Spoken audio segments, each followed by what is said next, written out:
Un 2 1, 2. Me recevez-vous? Je pense que là, on est pas mal. J'ai encore changé de plan parce que de toute façon, il changera beaucoup de fois. Aujourd'hui, je voulais faire une vidéo qui m'a été demandée, c'est-à-dire une deuxième vidéo sur l'autisme. Alors, ma première vidéo s'est beaucoup concentrée sur l'aspect diagnostic et l'aspect vraiment neurologique, médical de la chose. Quelque chose de très scientifique et de très cartésien. Et donc aujourd'hui, je parlerai plus des sentiments et les choses que les personnes neurodivergentes vivent dans la vie de tous les jours, mais qui ne sont pas forcément pris en compte dans les diagnostics et qui sont vraiment plus personnels, propres à chacun et assez connus dans le spectre de l'autisme et dans la communauté en fait. Je compte aussi faire une vidéo sur le TDAH en partenariat avec ma meilleure amie que du coup vous connaissez parce que elle est supposément TDAH, c'est quasiment sûr, et donc on va pouvoir en parler un petit peu parce que c'est aussi très intéressant parce que moi du coup mon plus gros trait c'est l'autisme, même si je suis potentiellement aussi TDAH, mais donc on pourra en parler dans une autre vidéo. Pour l'instant aujourd'hui je fais ça comme ça. Alors, je vais parler un petit peu de tous les critères qui ne sont pas forcément des critères de diagnostic, mais qui sont des indicateurs en fait de l'autisme. Et ça va être un petit peu brouillon parce que je vais citer beaucoup d'exemples et beaucoup de points, parce que j'ai pas trop d'ordre en fait à donner. Voilà. Et bien justement, si nous commencions par les routines. Petit disclaimer, tout n'est pas forcément lié à l'autisme. Toutes les personnes autistes n'ont pas forcément tout ce que je vais citer. Ce sont des indicateurs qui sont assez présents et assez souvent. Et du coup, je pense qu'il y en a beaucoup que je vais avoir parce que je base aussi cette vidéo sur mon expérience. Mais ça ne veut pas dire que si vous connaissez quelqu'un d'autiste, il aura forcément ces traits-là.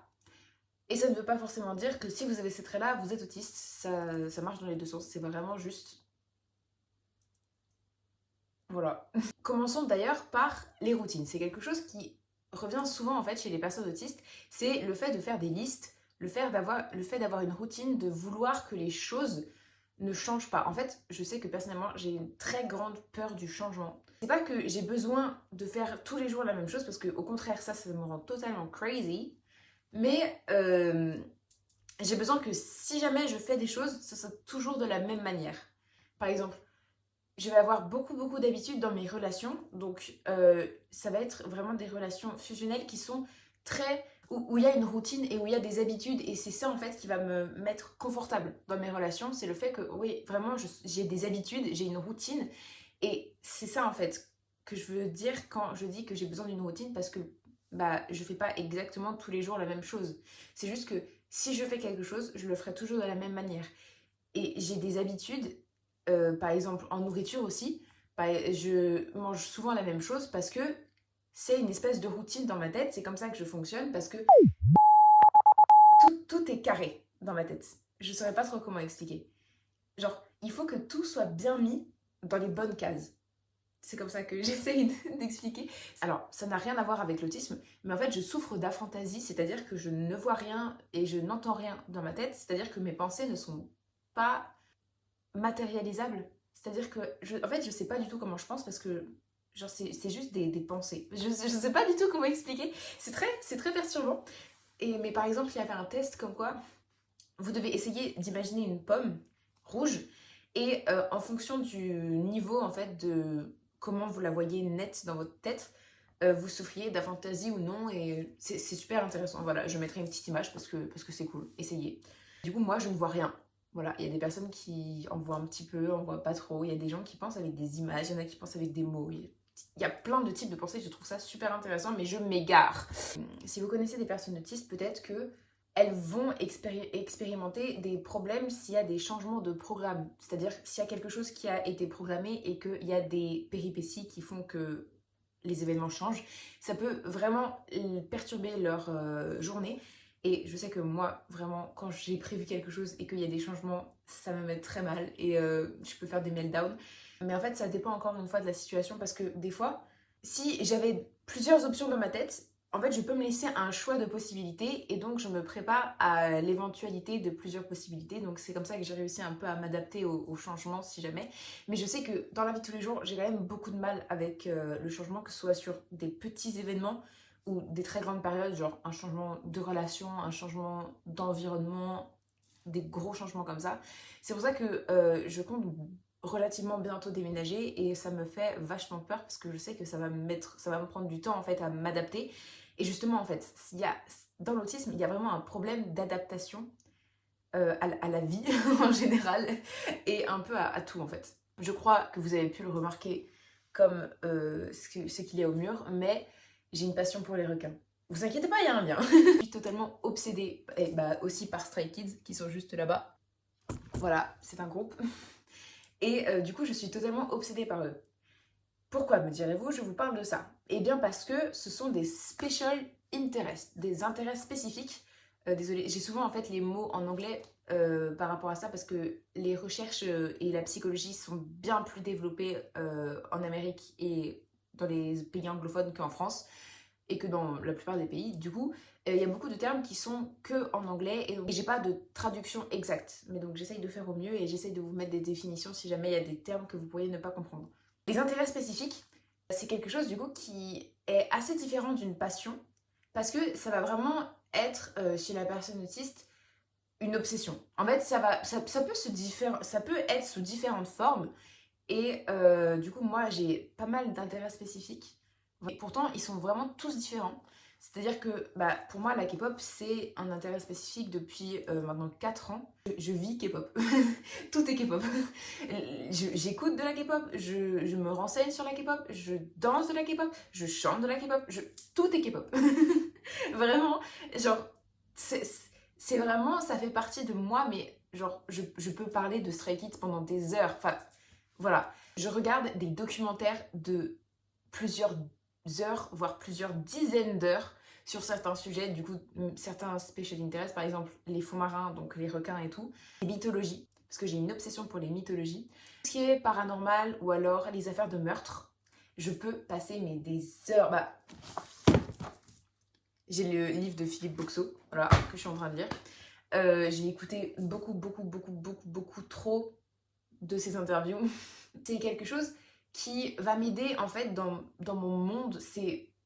Je saurais pas trop comment décrire. C'est vraiment quelque chose qui est important pour moi. C'est encore différent d'une passion. C'est-à-dire que genre, c'est vraiment très spécifique. Bah oui, ça s'appelle un intérêt spécifique. Mais je saurais pas trop comment décrire. C'est un sentiment assez bizarre. En fait, ça me procure justement l'autistic joy, genre la joie autistique, qui est souvent vue comme étrange ou surjouée et tout. Mais en fait, c'est vraiment comme ça, genre, que je peux exprimer ma joie. Et c'est souvent du coup par rapport à mes intérêts spécifiques. Par exemple, je peux sauter ou crier ou genre vraiment sautiller, enfin genre faire beaucoup de gestes qui vont être vus assez étranges. Parce qu'en fait, je suis très contente parce que je suis totalement dans mon monde quand je pense à ça. Enfin, c'est vraiment quelque chose qui me permet de me relaxer et en même temps, genre, d'être obsédée. Je sais pas trop, c'est assez compliqué à comprendre, mais j'espère que j'explique bien. Les intérêts spécifiques, c'est encore différent des hyperfixations. Parce que ça m'arrive aussi, mais ça, c'est plus dans le TDAH, je trouve. Quoique je suis pas sûre que ça ne soit pas dans l'autisme, mais après, l'autisme et le TDAH, c'est quand même des trucs qui sont très liés, très souvent comorbides. C'est très possible que vous pouviez expérimenter les deux ou seulement un des deux, ça dépend. Mais l'hyperfixation, ça va être beaucoup plus obsessionnel et beaucoup plus épuisant que les intérêts spécifiques. Et ça va être souvent sur une plus courte durée. C'est-à-dire genre vraiment une obsession où il n'y a que ça dans votre cerveau pendant, je sais pas, ça peut dépendre, mais c'est une période beaucoup plus courte que les intérêts spécifiques. Par exemple, moi, mon intérêt spécifique pour la K-pop, ça fait 4 ans. Ça va pas s'arrêter demain, donc ça va durer des années et des années et des années. C'est quand même quelque chose qui va être ancré dans la personnalité beaucoup plus que les hyperfixations parce que ça va être souvent sur des plus courtes périodes. Ça veut pas dire que c'est moins légitime ou quoi que ce soit parce que c'est genre en mode c'est quand même une obsession et par exemple j'ai eu une obsession pour la Formule 1 pendant genre un mois et je ne faisais que ça. Je regardais que des vidéos de la Formule 1. Formule 1, Formule 1, Formule 1. Dans ma tête, ce n'était que ça. Mais encore une fois, ça peut avoir différentes formes selon les personnes. Hein. Ne prenez pas tout au pied de la lettre. D'ailleurs, très belle transition que je fais. Parce que autre chose que beaucoup de personnes autistes font, et voilà, c'est de tout prendre au pied de la lettre. Voilà. Moi, quand j'étais enfant, on m'a dit tellement, mais tellement de fois, oh, mais arrête de tout prendre au premier degré. J'étais en mode, mais je suis pas premier degré. Genre, c'est juste normal de penser comme ça. Et je comprenais pas en fait qu'on me dise ça. Ça va pas forcément, genre, je connais les expressions, je les utilise, genre, ça casse pas trois pattes à un canard. Je sais que un canard, il n'a que deux pattes. Enfin, j'ai appris en fait au fur et à mesure que les expressions, c'est des expressions. Enfin, genre, je vais pas tout prendre au premier degré à ce point-là.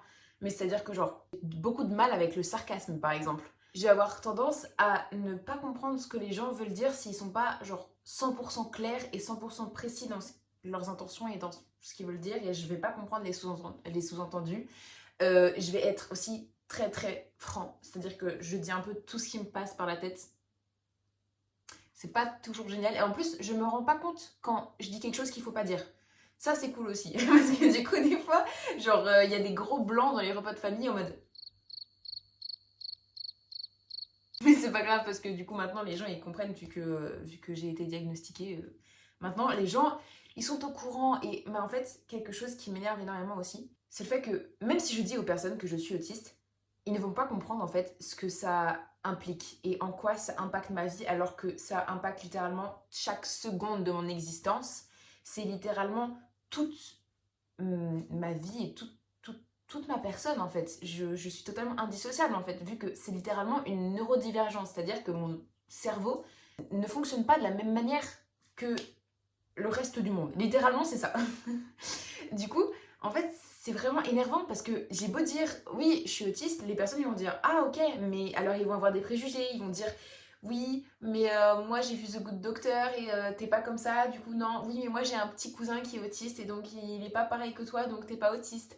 Beaucoup de choses comme ça qui sont déjà très dévalorisantes, très délégitimantes et qui vraiment m'énervent parce qu'en fait, bah déjà c'est un spectre, du coup chacun est différent et que je peux pas avoir le même type d'autisme que un enfant, enfin, c'est logique, ou que un homme adulte, ça va pas du tout être la même chose, c'est totalement logique, parce qu'on n'a pas la même vie, on n'a pas le même développement, on n'a rien eu en commun en fait. C'est vraiment énervant que les gens aient une mauvaise image de l'autisme et que bah, j'ai beau leur dire oui, mais des fois je fais des meltdowns. Après, ils vont s'étonner quand, si jamais il y a un changement, je sois dans le mal et ils vont dire oh là là, mais c'est bon, bah voilà, tu vas pas t'énerver pour ça. Bah si, parce que ça s'appelle l'autisme et que c'est ça en fait. Genre, je vis avec ça, donc si vous êtes dans ma vie, vous vivez aussi avec.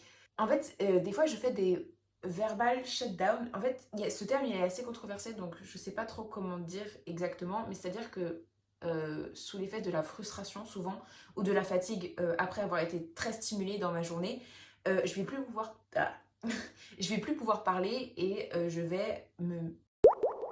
sais pas trop comment dire parce qu'en plus les termes ils sont anglais. Euh, mais je vais être totalement incapable, ouais, genre de parler ou d'avoir une conversation et tout, et les gens ils vont se dire oh là là mais elle me fait la gueule et tout. Bah non, en fait c'est juste que j'y peux rien, je suis juste épuisée ou alors je suis juste frustrée et genre c'est jamais contre la personne. Et les gens, à chaque fois, ils le prennent personnellement et je suis en mode, mais c'est pas votre faute, hein. Genre, c'est moi le problème là dans la situation. Enfin, genre. J'aimerais aussi parler du fait que souvent, quand on est autiste, on se sent très seul. Parce qu'on se sent incompris, on se sent, oui, bah, seul en fait, parce qu'il y a personne qui est comme nous, on en est différent un peu de tout le monde, on voit une différence. C'est aussi pour ça que le diagnostic, c'est très important et que ça peut vraiment, vraiment aider les gens à se rendre compte de qui ils sont, à se sentir mieux, à pouvoir s'adapter. En plus, on peut avoir des aides parce qu'on est reconnu en tant que personne handicapée. Et auprès des proches, en fait, on va pouvoir expliquer nos comportements. Et donc, c'est pour ça que vraiment, les psychiatres et les psychologues qui refusent de faire un diagnostic, je ne comprends pas parce que c'est littéralement, ça peut sauver la vie de quelqu'un. Et je sais que le diagnostic, c'est vraiment un privilège. Donc, si vous vous autodiagnostiquez, c'est pas un problème, à mon sens, si vous le faites correctement et si vous vérifiez vos sources et si vous faites vraiment un travail sur vous. C'est vraiment quelque chose de bien et je trouve que c'est même la première étape par laquelle passer parce que c'est vraiment pas un trouble qui vient très facilement à la tête des psychologues et des psychiatres s'ils sont pas genre extrêmement compétents ou professionnels dans le domaine. C'est vraiment quelque chose qu'on va souvent mettre sous le tapis en disant que bah du coup c'est un HPI ou HPE ou je ne sais quel autre mot pour ne pas dire autisme. Et donc souvent, ça ne facilite pas du tout le parcours du diagnostic et ça ne facilite pas du tout la vie en fait des personnes autistes.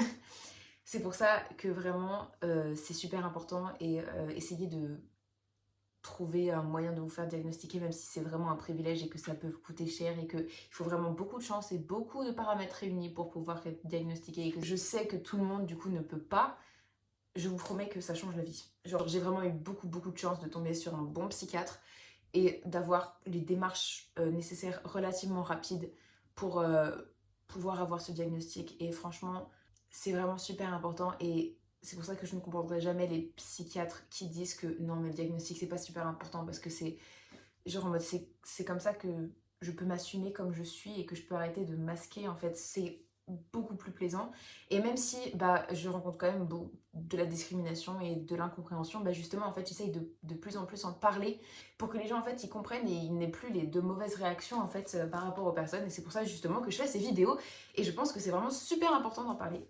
Vu que je suis une personne concernée, je pense que je peux m'exprimer sur le sujet bien mieux que des personnes qui ne le sont pas. Je me suis un petit peu égarée tout à l'heure, je voulais parler du fait que oui du coup on se sentait très seul et aussi en fait là ces derniers mois je me suis sentie vraiment seule, pas parce que je n'étais pas entourée mais parce que je me disais que le monde était contre moi et que le monde était genre différent et que j'étais genre là en mode qu'il y avait des chemins qui se croisaient et que moi j'étais même pas en fait sur le chemin, j'étais vraiment genre dans le pré à côté. Enfin je me disais mais comment c'est possible genre d'être aussi loin. J'ai vraiment eu un problème, un peu une crise existentielle sur le fait que ouais genre qu'est-ce que je fais là. Genre pourquoi tout le monde est différent. Genre c'est pas que je veux tourner avec tout le monde, c'est que je voudrais que le monde tourne comme moi je tourne. Et ça m'a vraiment perturbée et maintenant je me rends compte que bah genre en mode il faut que j'accepte comme je suis et que c'est que comme ça en fait que je serai épanouie. C'est que genre même si c'est très compliqué parce que bah justement l'autisme c'est un handicap, j'ai des privilèges, j'ai des moyens en fait de m'adapter et il faut que j'utilise ces moyens pour pouvoir avoir une meilleure vie. Et même si je tourne pas comme tout le monde, c'est pas grave parce que je suis comme je suis et que j'ai le droit d'exister. Waouh, quelle belle morale. Continuons sur les troubles sensoriels, ça n'a rien à voir, mais un petit peu quand même. Les troubles sensoriels les plus connus, ça va forcément être ceux qui sont dans le diagnostic, c'est-à-dire sensibilité à la lumière, sensibilité au son, mais il y en a beaucoup qui sont plus méconnus, mais qui sont tout aussi communs. C'est présent en fait chez les personnes et présent de différentes manières évidemment. Voilà quelques-uns que j'ai remarqués chez moi. Par exemple, les étiquettes des vêtements ou la matière des vêtements. Par exemple, là d'habitude, ce pull, je le mets avec un truc en dessous, genre comment on dit, un espèce de pull en dessous, parce que je déteste cette matière, donc là je vais l'enlever dès que j'ai fini cette vidéo, parce que c'est la pire matière possible et imaginable. J'ai l'impression que ça gratte. En fait, ça gratte pas, mais c'est pas du tout agréable.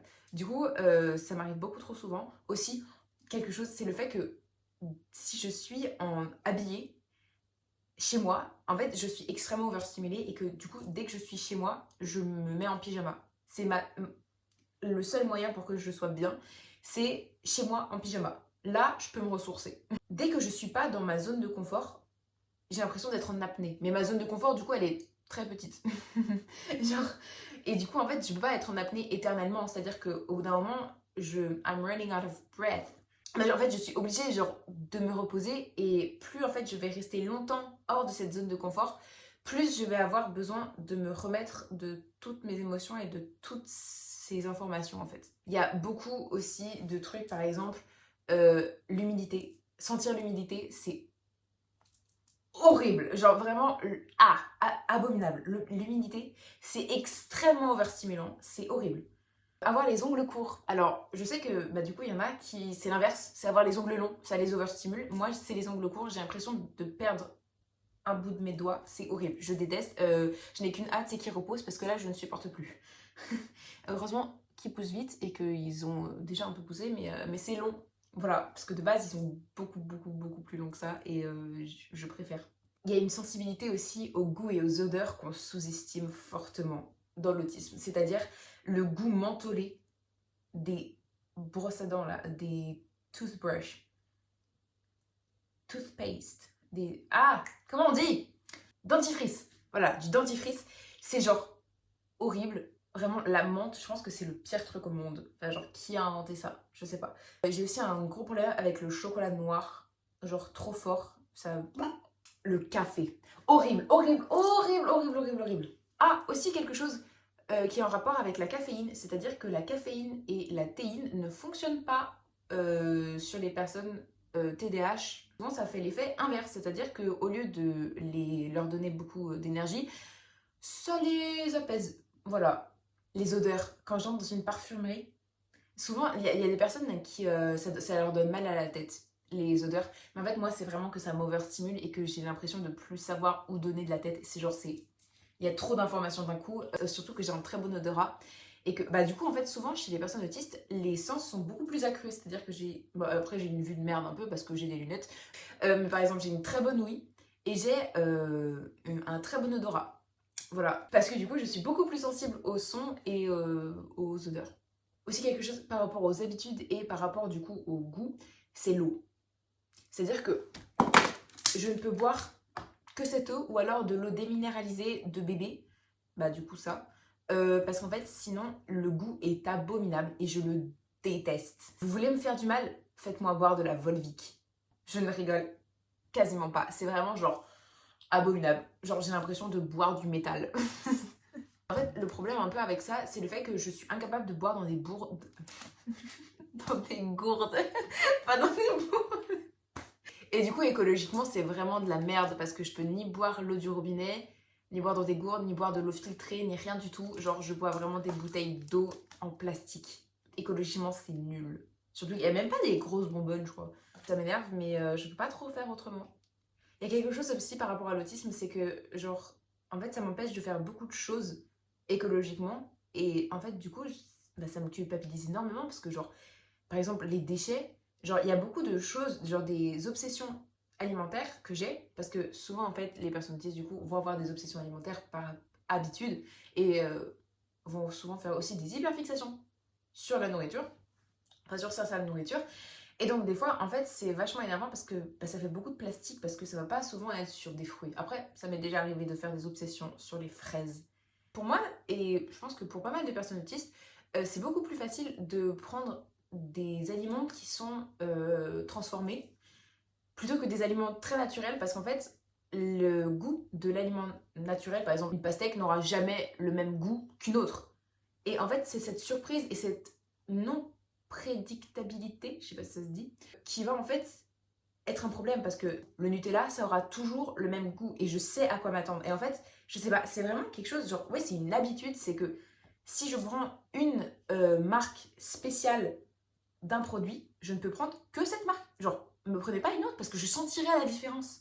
Et c'est un problème du coup parce que des fois écologiquement ou même éthiquement ou beaucoup de choses comme ça ne correspond pas à mes valeurs. Du coup, moi, ça m'énerve légèrement. Mais du coup, je fais d'autres efforts là où je peux et voilà. Alors, quelque chose qu'on m'a dit beaucoup de fois et que je ne m'étais pas rendu compte en fait, c'est vraiment que je surréagis toujours aux situations et que pour moi, c'est juste une réaction normale. Mais si ça va être genre un truc de dégoût, je vais mimer le dégoût, mais énormément. C'est-à-dire que si jamais ça va être quelque chose de drôle, je vais vraiment, mais genre, être mort de rire en 2 secondes. Alors que, genre, en mode, moi, pour moi, c'est juste une réaction normale.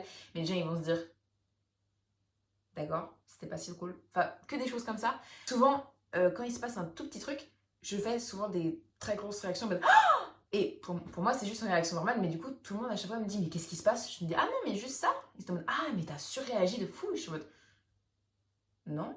Je suis aussi quelqu'un de très, très, très, très enjoué. Et des fois, j'ai l'impression d'être trop. Parce que, genre, je suis, mais explosive. Vraiment, me lancez pas sur certains sujets. Genre, me lancez pas sur les requins. Me lancez pas sur l'Égypte antique. Ou me lancez pas sur plein d'autres sujets comme ça qui n'ont aucun sens. J'ai expliqué pendant je sais pas combien de temps à un repas de famille le rapport entre la testostérone et la pousse de cheveux. Je suis beaucoup trop franc et beaucoup trop... Voilà, et du coup, des fois, souvent, j'ai l'impression d'emmerder les gens parce que je suis trop. Mais en fait, après, je me rends compte que non, bah, c'est juste pour ça que les gens ils m'aiment bien parce que genre, en mode, je suis pleine de vie. C'est bien moins chiant d'avoir quelqu'un qui est passionné par trop de choses que quelqu'un qui n'est passionné par rien. Voilà. Du coup, j'ai souvent tendance à m'emballer un peu vite et à parler beaucoup. Sauf, bah, justement, en fait, quand je suis très fatiguée ou quand je suis très overstimulée et quand j'ai besoin d'être dans ma bulle, là, il n'y a plus personne. Je suis un zombie. Ne me parlez plus pendant 3 semaines. J'ai besoin de me retrouver avec ma personne. Parce qu'en fait, le truc, c'est que je suis extrêmement solitaire et que, bah alors ça va être pour beaucoup de personnes autistes, il va y avoir un gros problème de socialisation parce que trouver des personnes qui nous acceptent, qui nous comprennent, ou alors qui ne nous trouvent pas étranges, ou qui nous jugent pas, ou alors avec qui ça match, parce que moi j'ai besoin de routine avec ces personnes, donc ça va être vraiment compliqué. Et surtout, en fait, je sais que pour moi, apprendre à connaître quelqu'un, c'est très complexe. Voilà. C'est-à-dire que les relations que j'ai là, ça fait des années et des années et des années que je connais ces personnes. Et du coup, en fait, genre, dès que je rencontre quelqu'un, je suis en mode panique. Comment fait-on à l'aide? Et hors de ma zone de confort, c'est ciao. Genre, on ne me retrouve plus. Je sais plus du tout où je voulais en venir. C'est fou. Quelque chose aussi. Du coup, en fait, genre, je me perds beaucoup dans tout ce que je dis. En fait, là, je parle trop. C'est fou. Je sais même pas si c'est intéressant ce que je raconte. Je parle de ma vie et tout, mais je sais même plus où je voulais en venir. Je repars encore sur autre chose parce que je sais plus où je voulais en venir. Il y a aussi quelque chose, c'est les stims. Ça peut être beaucoup de choses. Oui, c'est un critère de diagnostic et en fait, ça va être pour... Chez les personnes TDAH, souvent, ça va pas être exactement des stims, mais on peut retrouver certains mouvements qui sont un peu similaires pour sortir en fait leur hyperactivité. Moi, en fait, c'est pas pour ça, c'est souvent pour me canaliser ou c'est souvent pour, si jamais je suis très overstimulée, c'est pour un peu relâcher la pression et voilà, c'est des trucs que je fais très souvent. Le plus commun, ça va être de se bouger comme ça, en fait, de se pencher en avant ou en arrière comme ça. Ça, je le fais très souvent. Me ronger les peaux, jouer avec mes cheveux. Si vous avez des piercings, jouer avec vos piercings. Alors, exactement ça. Alors ça, c'est quand je suis stressée par contre. C'est en fait je sais pas, me peler la peau en fait de mon cou. Je sais, ça n'a aucun foutre sens. Hein. Quand vous étiez enfant et que, genre, moi je sais que je le faisais au restaurant, c'était genre faire comme ça pour entendre le son faire. Voilà, je sais pas trop comment expliquer, mais je pense que vous comprenez. L'écholalia ou l'échopraxie, je crois que ça se dit comme ça, c'est en fait refaire les mouvements que quelqu'un fait ou refaire les sons que quelqu'un fait, ou alors moi je sais que je chante beaucoup, c'est à dire que genre je peux pas rester 2 secondes sans chanter, genre dès que je suis seule, du coup en fait je me suis très souvent engueulée avec des gens parce que bah, du coup je chante tout le temps mais je m'en rends même pas compte en fait, genre c'est naturel et c'est un mécanisme en fait pour moi, c'est vraiment je chantonne tout le temps. Du coup, la K-pop, c'est génial pour ça parce qu'en plus, il y a les danses. Parce que du coup, je connais toutes les danses et je connais toutes les chansons. Et du coup, en fait, genre, en même temps, je chante et puis je peux danser. Enfin, genre, danser. Genre, juste faire les mouvements comme ça. Genre, dans la rue, je vais pas me mettre à danser le tango. Enfin, non. Les mouvements, et ça peut du coup être des stims. Et genre, du coup, pour moi, la K-pop, c'est vraiment génial. Du coup, pour ça. Mais ça peut être, voilà, comme ça, genre, refaire les sons des gens ou refaire les sons que vous entendez par exemple s'il y a une ambulance qui passe faire pam pom pour refaire le truc, voilà, c'est du coup aussi des stims. J'ai oublié en fait, oups, dans les habitudes et tout, il y a aussi regarder tout le temps les mêmes films. Ça c'est quelque chose que je fais, si je regarde un film, je peux pas le regarder une seule fois, je le regarde toujours en boucle et genre au moins, je pense qu'il y a très peu de films que j'ai regardé qu'une fois. Genre, même si je les aime pas, je les regarde souvent plusieurs fois. Parce qu'en fait, je les connais et du coup, je sais pas. C'est pareil pour les sons, les musiques. En fait, des fois, j'ai des obsessions avec certaines musiques. Je ne peux écouter que cette musique en boucle pendant des heures sans jamais m'en lasser. J'abuse à peine.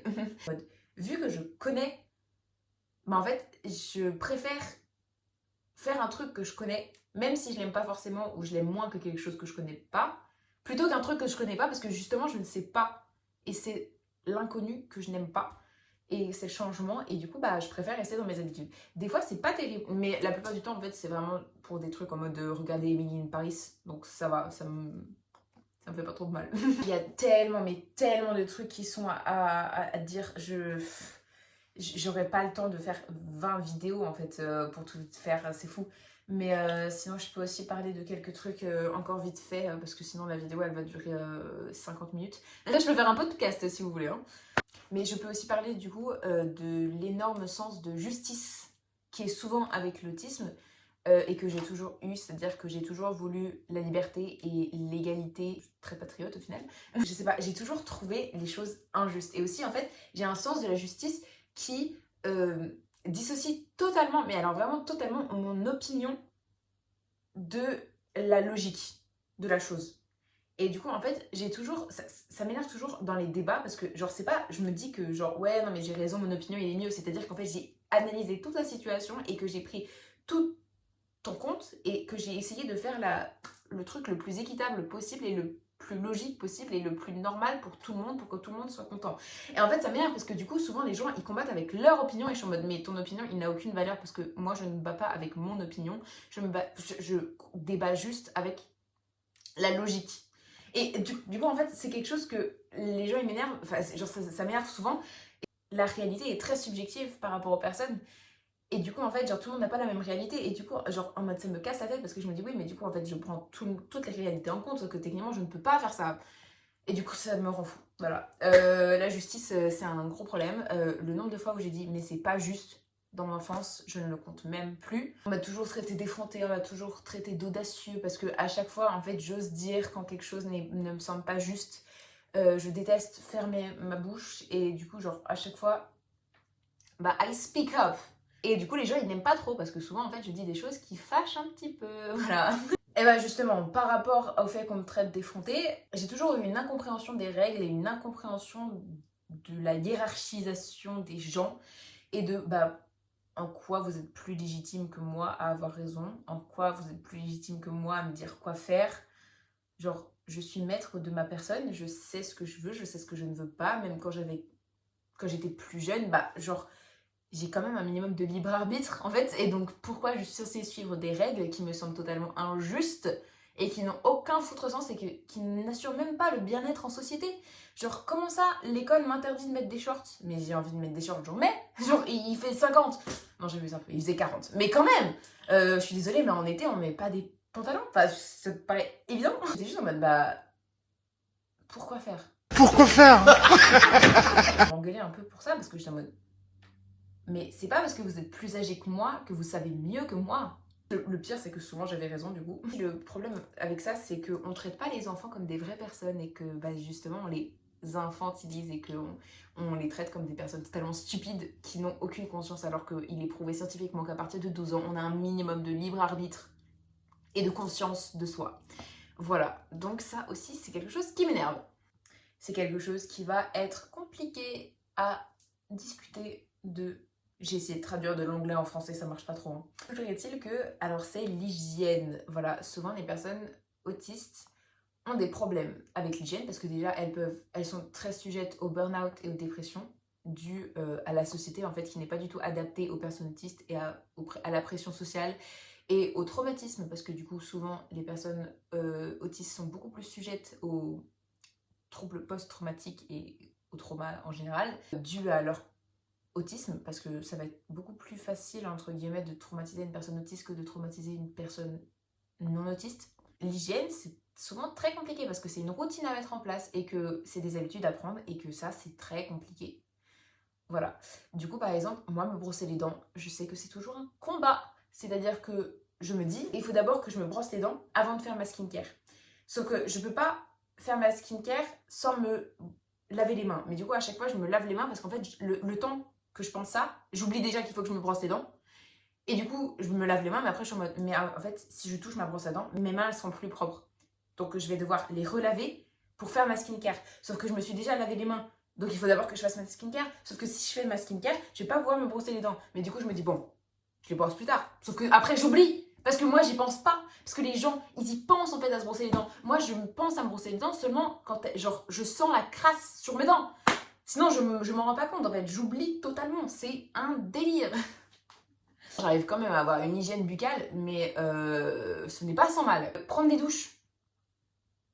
Alors, heureusement, ça va mieux que quand j'étais en dépression, parce que la dépression, ça fait vraiment ne pas prendre de douche. Et ça, genre, souvent, c'est très discriminé, mais en fait, on fait pas exprès. Enfin, genre, si on pouvait, on le ferait, parce que c'est pas du tout agréable. Voilà. En fait, c'est quand même quelque chose où j'ai beaucoup de mal, parce qu'en fait, c'est vraiment, j'y pense pas. C'est-à-dire que pour les personnes lambda, ça va être juste automatique en mode ouais, bah je prends une douche, point. Bah non. Parce que moi, du coup, je me dis ah oui, merde, il faut que je prenne une douche. Mais attends, ça me prend beaucoup d'énergie, donc je peux pas le faire là. Mais si je le fais là, je ferai un truc après. Donc je peux pas le faire là, il faudrait que je le fasse après. Mais après, je serai trop fatiguée, donc je peux pas.